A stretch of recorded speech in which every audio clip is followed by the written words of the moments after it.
That's a 5 right there, all day. What's up, guys? Welcome back to another episode on the Mystery Tackle Box channel. Today, we have been shipped some new, sick-looking crankbaits from Carl's Bait and Tackle. This is a 3-year collaboration with a guy named 𝗙𝗻𝗋𝗶 who hand paints crankbaits, and they've gone ahead and got all these new sick designs. They're calling these the 𝗙𝗏𝗏𝗶𝗹 bug squarebills. I believe they dive a decent amount. It looks almost like a 1.5, so like a shallow diver. We'll take this call in just a minute. We're busy right now. This red one here has a little bit of a silver flash. This is the boiled bug chrome color, extra sick. Then we've got this purplish color. So this is gonna be good. This is the Midnight Magic.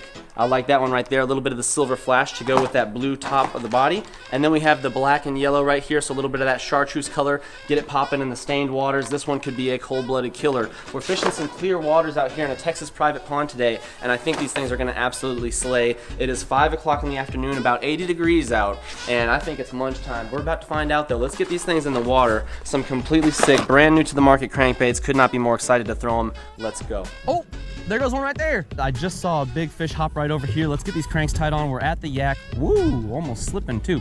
Let's go ahead and get this thing out off the bank. We got our half a paddle.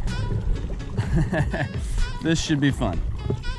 All right, y'all, we just pulled out the X-ray yellow. This is the first one that's gonna get smacked. Oh, wow. These things are like way more impressive when out of the box. Wow, oh my gosh. In the box, they have more of a shimmer and shine. This has got like a flat finish, and there's more detail on the top that I didn't see because it's inside that cardboard. Hooks look tack sharp. It's got that non-rounded ring, so you get less of a chance of getting that line tied in the split ring there. It tends to happen. So let me get this thing tied on. Palomar knot. We're rocking 17-pound fluoro, which I think is good because it's a little bit shallower right here on this side where I'm first going to be throwing it. And if I had something like a 10 or 12-pound line, it might be getting caught on more grass just because of how shallow it is. So let's go ahead and get this thing rigged up and catch the first fish. First cast, X-ray yellow. That's grass. Caught a little bit of grass, that's all right. Let's get the fish now. A little breezy. I'm gonna see if my anchor is long enough to stop us down here. Oh yeah, perfect. Nothing here, let's go ahead and make a move. Get right in there on those trees. Bass have got to be hanging out in these trees. Just cruising all by this structure.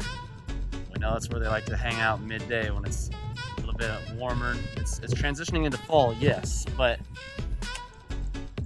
starting to get those fall temperatures going, so they really could be anywhere, right? But at the same time, oh, there we go. We got one right then and there. We're talking about the transition in temperature, and there's a hog. That's a 5 right there, all day. Hey, this might be even bigger. He's digging. He's under a tree. He's got me on a tree stump. Oh no, we're in trouble. We're in trouble. It's a hog. He has us on this tree. This is not good. Not good. Oh my God, get off of there. Get off of there. Get off of there. Come on, Trebles. Ow! Ah, line's cutting me. Oh, I don't want to rip this crank. Oh no, we are caught in a pickle. This is not good. Oh, there he goes, there he goes. Oh no, he snapped us off. Oh, dang. Woo! He just got tangled around that log with the line, dude. That was a tank. That might have been a 6+. That was a tank. That was a big one, dude. On what? On that yellow. Damn. Oh, the Giants like the cranks, you guys. That thing was a toad. Wow. Well, I didn't get it. On the 𝗙𝗏𝗏𝗶𝗹 crankbaits. Quick intermission, guys. Bummed that I missed that fish, yes, but I wanted to tell you a little bit more about the 𝗙𝗏𝗏𝗶𝗹 cranks, and if you haven't seen the video on 𝗙𝗻𝗋𝗶 showcasing his artistry and how he came up with this and how 𝗙𝗻𝗶𝗹 did this collaboration, go ahead and check out the description. We've got a video linked where it shows his whole story, coming from essentially nothing, the last dollars in his bank account, to making custom cranks available to the masses. It's very sick. I love these things, and we actually link up with another big one in the video here in just a minute, so stay tuned. Time to retie. They're on the trees. He was at the surface. I was trying to grab it, but he was around that tree, so I was trying to like get in there and lift the tree up to get that line free. Yeah, that sucks. He smoked it. Now we got the boiled bug chrome, guys. Check that thing out. I gotta tie them on quick because we know where they're at and where they're hitting. Let's go. He jumped right off the bat, and I was like, oh, that's our guy. Back in the strike zone. Let's go. There's the tree that fish caught us under too. That's bad juju.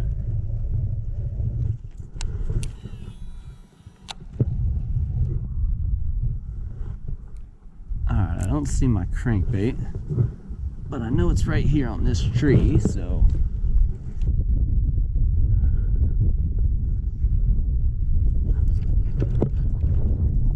Well, I cannot get this crankbait freed. All right, guys, well, this sucks, but the second crankbait is not coming free. So I literally tried everything in the book to get that crankbait untangled, and I could not get it. It's like 4 feet down there. So that just means we're gonna have to nail some donkeys on this last one right here. This is the Midnight Magic color, and I think this is gonna have to be the one that does it. Otherwise, we're in trouble. Uh-oh. Goodness gracious. We did not lose the last crankbait on that cast. Wow. Someone is looking out for us, and I think it's the bass. We have got to get someone for this video. Come on, y'all. There he is. There he is. And it could be a good one. It could be a good one. This one's fighting. Yep, he's good. Yep, he's good there. Loving these cranks. Oh, he's going to take us down. No, don't you do it. Don't you do it. Don't you take us by that tree. No, I see you. No. Woo! It's a hog. You know what? Just get in the boat. Oh, yeah. I almost went 0 for 3. Yo. Oh, yeah. That is what I'm talking about, guys. Woo! My first sizable one of the day after we lost that big one. This one is obviously not quite as big, but we do have the scale. Hold on. It's settling. There we go. Okay. So 3.5 pounds. I was gonna say, I didn't know if he was gonna break 4 after I kind of got a hold of him. Check this thing out though. That's a sizable fish. I'm digging these crankbaits, you guys. They're diving right down by the structure where we want, and they're snagging up those bass that are just hanging out. Yes, let's go. Off to the depths. All right, let's try that again. This is the cast after that last catch. I'm also being, if I feel tension, like it's kind of caught, that time it was grass, but I'm not like tugging it. I'm being careful. I want to feel like a tug by a fish like twice before I kind of lean into it, because if I get caught on another tree, you don't want to bury those treble hooks into the tree. You want to kind of leave it as little tension as possible and get over to it and try and free that crankbait. While we're in between fish here, for me, when I'm fishing a crankbait, I always like to, let's say the crankbait is at your 12 o'clock. It's right out in front of you. You want to have your rod at a 45 and angled down oftentimes. So your rod tip is kind of close to the water. That way you're getting the full depth out of the crankbait. If it's shallow or you know you're getting caught on grass, then you can raise the rod tip up as you bring it back in, and that will help keep them closer to the surface. If they have those bills on there like this guy, those square bills, to reach down to a certain depth. So this one dives fairly deep, and if the grass were any higher at this location, I'd probably keep the rod tip up during the whole retrieve, just so that he only dives down 1 foot or 2 as opposed to the full 4 feet. But like I say, otherwise, you want to keep your rod tip at a 45-degree angle. That way there's already tension with the rod as soon as a bass links up. If you're reeling it back and you're straight on like this, they're just going to be pulling it straight out against the reel's drag system, and that's not as good as utilizing that rod and creating that tension and being able to keep your line tight so those fish don't come off the hook. Whether you're using a left-handed reel like me today, or maybe you're using a right-handed one, that 45-degree angle is going to help you catch more fish. Also, if you're fishing it straight, you can't really feel the action of the crankbait. When you're using a crankbait, you're gonna feel that wobble, right? And you'll feel that through the rod tip, and it's easier detectable if you're at that angle. If you're fishing straight on, you don't really feel it. And so then, like, I know when I'm getting caught in grass or when I'm going through some thick stuff, right? But you won't be as sensitive if you're straight on. So there's many reasons why that angle is good for you whenever you're retrieving these crankbaits. Most crankbaits are rated to 12-pound fluorocarbon. If you use mono, which actually floats, you won't get the same depth. If you use braid, which floats, you won't get the same depth. So it's recommended to use fluorocarbon, and 12-pound is going to help you get down to that deep dive rating of these cranks. And this guy's not quite as big, but we'll take him. That's one more in the boat. Awesome. So the recommended use, you guys, is on that fluorocarbon line like we've got today. It gets them down into the strike zone where they're sitting at, and that's going to catch you more bass, obviously. Just got young buck unhooked. Let's go ahead and get him back in the water. I'm feeling good. I'm feeling good. Doink. I'm gonna go ahead and make a move. Sun's getting a little bit lower. I'm gonna go fish a little bit shallower now that maybe they're gonna start to go over that way and feed instead of hang out by these trees now. Something's feeding up shallow. I'm seeing multiple spots where a fish is bursting. Look at all these fish that are getting scared away. They see me. I don't know if this is all bass right here, but there's definitely some.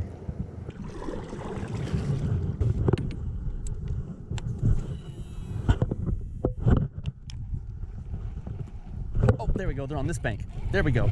Got one. Wow. First cast over on this side. I don't know if he's trying to hop because he's big or he's little. There we go. Nice. Okay, first throw at that bank. I think I found him now. We have honed in. There's a big one over there too. Dang, they're all over the place. What I like to do when I'm trying to grab the treble hooks is grab the bill of that crankbait sometimes when you got a lot of these hooks on there, and you just got to kind of grab that lip with authority, otherwise there's a good chance they will jump and get you with these trebles. So always recommend a set of pliers when you're rocking the treble hooks, because you can get caught in some sticky situations, whether it's you or the bass. You don't want to jeopardize either, of course. So another phone call. That's 2 for this video. All right, back in the water. Oh, with a little hop. Oh, and another hop. Sweet, let's answer this call. Whenever you're using a crankbait, I like to keep my tension fairly loose, because you know you're constantly going to be dealing with grass and other things in the treble hooks, and so you want to drop it down quick. So if you have it a little tighter where the crankbait barely drops, so like now it's like not dropping at all. Let me get it to exactly where I'm talking about. So if you have it like right here where it drops slow, and you're constantly needing to drop your bait down to take stuff off, and it's dropping nice and slow, that's going to occupy a lot of time. So I like to just loosen the tension knob just enough to where it falls pretty fast. And that's usually exactly where I'll keep it when I'm throwing these cranks, because they've got a decent weight to them. This is a 1/2 ounce guy right here. Like, you're going to be able to chunk these and not worry about the tension as much as with some lighter lures, in my opinion. And I recommend every time you drop it down, I recommend dropping it just past the reel, specifically on Squarebill crankbaits. Click it, and then I recommend grabbing the bill with the same hand that you have your rod in. Then you can really pick it apart and not worry about there being too much tension. Sometimes you drop it down when you're first trying to use crankbaits and there's a little bit of tension here, so you're trying to like hold this treble hook. This even it feels dangerous right now. Look at the tension in my rod tip. Like, this could go launching out of my hand at any moment. But this is what some people do. They start grabbing the grass and stuff off the treble hooks with tension on it. So if I let it go, see, there's it could just be bad in your hands. Quick demonstration, pulled it, not all of it came off, so I'm holding it with both hands. Boom, done like dinner.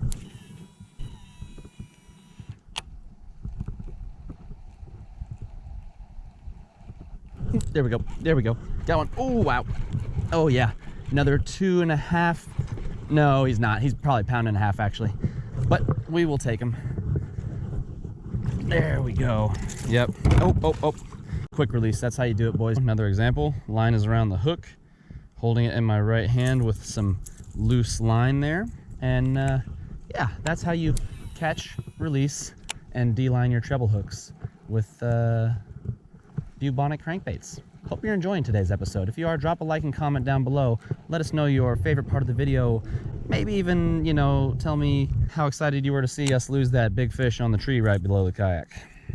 All right, guys, the sun is setting and the crankbait bite has died off just a little bit. We snagged one off the bank over there about 15 minutes ago, and that has been about it. I hope you guys enjoyed today's video over here where we lost all but one of the cranks. Normally I don't blast through crankbaits like that, but I was trying to get in there where the giants are, man. Sometimes you got to get in there with the brush and the trees, the rock. You want to get in where the structure is at, is what I'm saying, sometimes during that midday heat when you know they're not really feeding up shallow, at least in our case here at this pond. And so I was trying to get next to that structure, like what's behind us, and I just made a few casts over here. These are now one of my favorite baits. I'm definitely going to be grabbing a couple more. Thank you so much, you guys, for watching, and we'll catch y'all on the next episode. Peace out.